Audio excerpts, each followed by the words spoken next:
Is a glucose level of 150 in the morning considered high?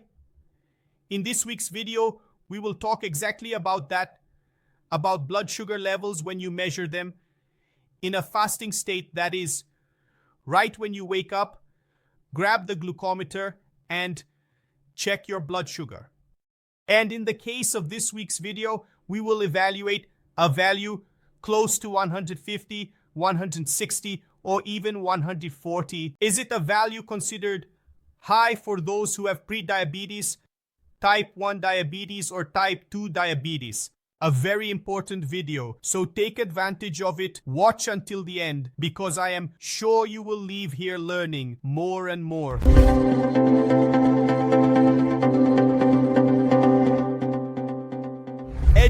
Right when I woke up, when I checked my fingerstick glucose, it showed a fasting value of 150. Is this value considered high? This is a question I receive quite frequently. And to get straight to the answer, yes, it is a high value regardless of whether you are pre-diabetic, have type 1 diabetes, or have type 2 diabetes. But in the video, I will give you tips to help lower these values, so you can start reducing your glucose levels during the night. And consequently, it will also help you reduce your glycated hemoglobin.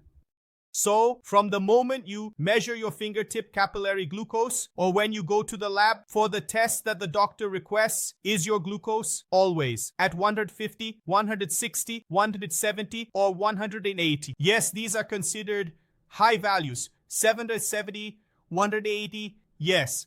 These are considered high values and high values. Here, golden values are high. This damaging value directly relates to the glucose levels present overnight. For people with type 2 diabetes and prediabetes, it is directly related to what you are eating the night before. That is, what you are having as a late night snack, or what you are having for dinner. I will leave 2 video tips in the description about nighttime snacks, and also tips for dinners for those diagnosed with diabetes. When this video ends, I want you to go watch it to keep learning more. However, continuing, we need to initially check how the diet was the night before for those with prediabetes and type 2 diabetes. In other words, if one ends up eating larger amounts of carbohydrates the night before, glucose levels tend to rise during the night.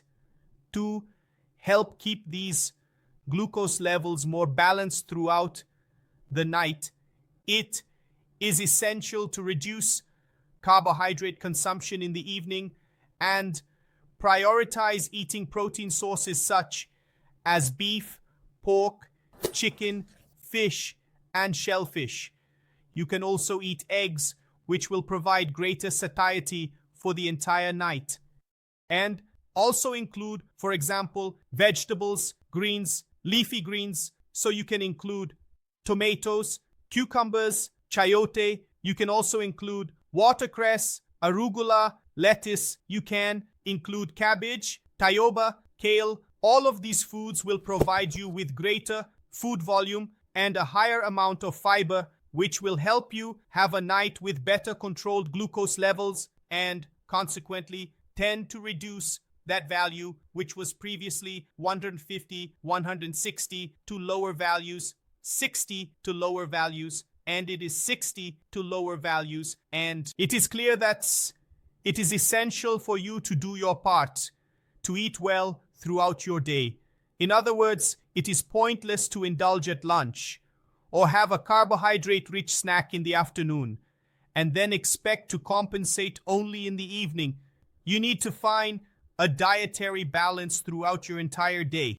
But from the moment you wake up with your glucose levels better controlled in the morning, which is values close to 100s. So if you have been having glucose levels of 100, 110, 90, or 80, those are excellent values. The closer you are to 100 and near 90 or 80, the more these values are considered to help you reduce your glycated hemoglobin.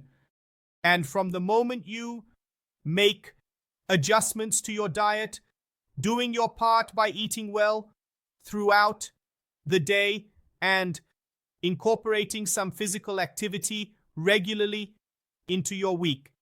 Also, if applicable, if you are using any type of medication prescribed by your doctor, taking the medications as directed in the correct dosages, you are likely to remember these values. It is not exactly about curing a diagnosis of type 2 diabetes or prediabetes, but rather reversing the need to use medications to control your glucose. And through these adjustments, you reduce your insulin resistance, improve your sensitivity, and thus your pancreas tends to function properly again, producing enough insulin to help you maintain better controlled glucose levels. And it is from there that you can reduce your fasting glucose. And this point is fundamental because generally you will be sleeping for about 8 hours. It is 1/3 of your day that you will be able to have this glucose better controlled, and consequently it will help to reduce your glycated hemoglobin.